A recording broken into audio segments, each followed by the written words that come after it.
সত্যের যত কাছে পৌঁছানো যায় বিপদও তত দ্রুত কাছে চলে আসে। আদালতের নতুন প্রমাণ সামনে আসার পরই সবাই ভেবেছিল এবার হয়তো সব রহস্য শেষ হবে, কিন্তু কেউ জানতো না আসল ভিলেন ইতিমধ্যেই তার সবচেয়ে ভয়ঙ্কর চালটি সাজিয়ে রেখেছে। আজকের পর্বে রায়নকে শুধু সত্য নয়, পারুলের জীবন বাঁচাতে হবে। হ্যাঁ বন্ধুরা, পরিণীতা সিরিয়ালের নতুন আপকামিং আপডেট নিয়ে আপনাদের সামনে হাজির হয়েছি। বসুবাড়িতে সবাই আজকে উত্তেজনাপূর্ণ। আদালত থেকে বেরিয়ে পারল রায়ান নতুন প্রমাণ নিয়ে পুলিশের সঙ্গে কথা বলছিল। হঠাৎ পুরো এলাকায় বিদ্যুৎ কয়েক সেকেন্ডের জন্য নিভে গেল। আলো ফিরে আসতে সবাই চমকে উঠল। পারুল নেই, মাটিতে পড়ে আছে শুধু তার উড়না। রায়ান ছুটে গিয়ে উড়নাটি তুলে নিতেই একটি চিরকুট পেল, তাতে লেখা প্রমাণ ফেরত চাইলে আজ রাত 12টায় পুরনো গুদামে একা এসো। পুলিশ আনলে পারুলকে আর জীবিত পাবে না। রায়ানের চোখ রাগে লাল হয়ে উঠল। সে নিচু গলায় বলল, যেই হও পারুলকে আমি ফিরিয়ে আনবই। ঠিক তখনই রায়ানের ফোনে একটি ভিডিওতে দেখা গেল হাত বাঁধা অবস্থায় একটি অন্ধকার করে বসে আছে পারুল, আর মুখোশধারী ভিলেন বলছে, প্রমাণের বদলে পারুল, সিদ্ধান্ত তোমার। ভিডিও শেষ হতে রায়ান এক মুহূর্ত দেরি করলো না। সে গোপনে পুরনো গুদামের দিকে রওনা দিল, কিন্তু তার অজান্তে একজন পুলিশ অফিসার দূর থেকে তাকে অনুসরণ করছিল গুদামের ভেতরে। চেয়ারে বাঁধা অবস্থায় পারুল বারবার বলছিল, রায়ান এখানে এসো না, এটা ফাঁদ। ঠিক তখনই মুখোশধারী ভিলেন সামনে এসে হেসে বলল, তোমার জন্য রায়ান এখানে আসবে, কারণ সে জানে তোমাকে ছাড়া সে সত্যের শেষ পর্যন্ত পৌঁছাতে পারবে না। কিছুক্ষণ পর গুদামের দরজা খুলে রায়ান ভেতরে ঢুকলো, তার হাতে সেই গুরুত্বপূর্ণ প্রমাণের ফাইল। ভিলেন বলল, ফাইলটা আমার দিকে ছুড়ে দাও, তারপর পারুলকে নিয়ে চলে যাও। রায়ান ধীরে ধীরে ফাইলটি এগিয়ে দিল। ঠিক সেই মুহূর্তে পারুল জুড়ে চিৎকার শুরু করলো, না রায়ান, ওটা নকল ফাইল, আসলটা তুমি দিও না।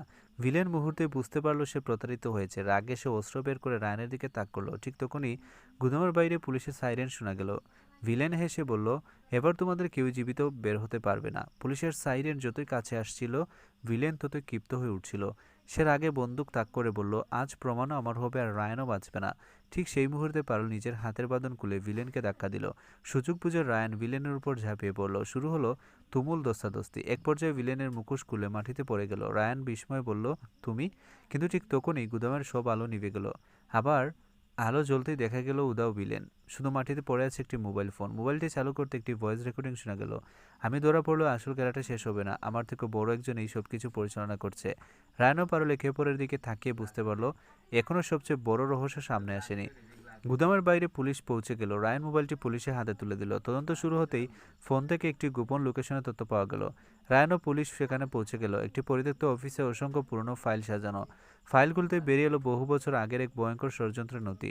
ঠিক তখন একটি স্পিকারে ভেসে এলো রহস্যময় কণ্ঠ, অভিনন্দন রায়ান, তুমি সত্যের খুব কাছাকাছি পৌঁছে গেছো, কিন্তু এখান থেকে তোমার সবচেয়ে বড় পরীক্ষা শুরু। হঠাৎ অফিসের চারিদিকে টাইমার সহ বিস্ফোরণের লাল আলো জ্বলে উঠল।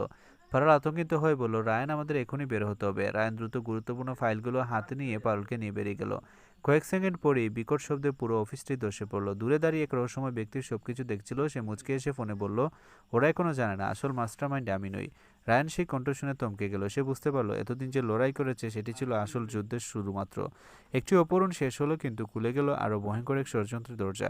রায়ান কি খুঁজে পাবে সেই অদৃশ্য মাস্টারমাইন্ডকে, নাকি সত্যের পথেই অপেক্ষা করছে আরও বড় বিশ্বাসঘাতকতা? পরবর্তী পর্বে প্রকাশ পাবে এমন এক রহস্য যা পুরো গল্পের মোড় ঘুরিয়ে দিবে।